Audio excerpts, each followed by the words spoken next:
No more Section 21 notice. No more no-fault eviction notice. Today is the day. The death of Section 21 notice. আজকে থেকে আর কখনোই Section 21 notice কার্যকর হবে না। No fault eviction notice কার্যকর হবে না।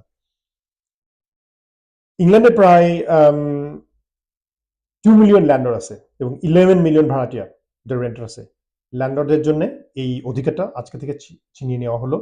ওভার 30 ইয়ার্সের মধ্যে হাউজিং লতে এরকম একটা ড্রাস্টিক একটা চেঞ্জ আসছে। It's the biggest shake up over 30 years. তো এই 11 মিলিয়নের বেশি যারা রেন্টার আছেন, যারা ভাড়াটিয়া আছেন, তাদের জন্য একটা সুখবর। যে চেঞ্জগুলো আসলো সেগুলো আরেকটু জেনে নেন কুইকলি। সেটা হচ্ছে no more long term tenancy agreement. আপনি হয়তো 12 মাসের জন্য একটা টেনেন্সি এগ্রিমেন্ট হলো, আপনি 12 মাসের আগে বের হতে পারছেন না। এখন কিন্তু তা হবে না। এখন periodic short term tenancy agreement. সেটা 2 মাসের জন্য হবে, রোলিং হবে, পিরিয়ডিক।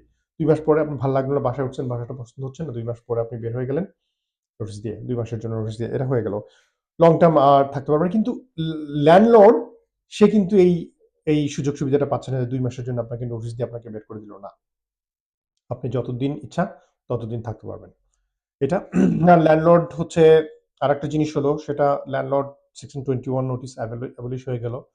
কিন্তু সেকশন 8 এর উপর ল্যান্ডলর্ড এখনো রিলাই করতে পারবে। সেটা হচ্ছে আপনি যদি কোনো অ্যান্টি সোশ্যাল বিহেভিয়ারের উপর অ্যান্টি সোশ্যাল বিহেভিয়ারের সাথে যুক্ত থাকেন, আপনি যদি রেন্ট ঠিকমতো সময়, ভাড়াটা ঠিক সময় পে না করেন, সেটা সেকশন 8 এর আন্ডারে রিলাই করে আপনাকে এভিকশন নোটিস দিতে পারবে।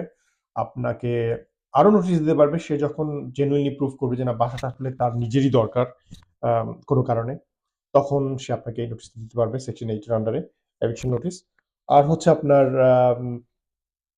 সে যদি জেনুইনলি প্রুভ করতে পারে যে বাসাটা উনি বিক্রি করে দিবেন কোনো ফাইন্যান্সিয়াল কারণে বা অন্য কোনো কারণে, ফ্যামিলির মধ্যে কোনো ঝামেলা হচ্ছে, সেটা জেনুইনলি এস্টাবলিশ করতে পারেন, তখন সেকশন 8 এর আন্ডারে রিলাই করে উনি আপনাকে এভিকশন নোটিসটা দিতে পারবেন। বাট রেন্টারদের জন্য একটা বিশাল বিশাল সুখবর। কারণ আগে কি হতো,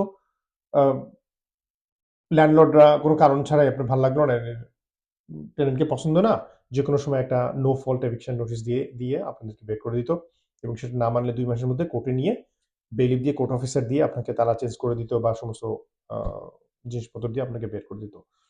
অনেক অনেক মানুষ এভাবে হোমলেস হইতো। কাউন্সিলের উপর অনেক প্রেশার আসতো। এই প্রেশারগুলো এখন থেকে আর থাকবে না। তো মোটামুটি এটুকুই। সেকশন 21 গন, নাও সেকশন 8 রেন্টারদের জন্য একটা বিশাল সুখবর। ধন্যবাদ।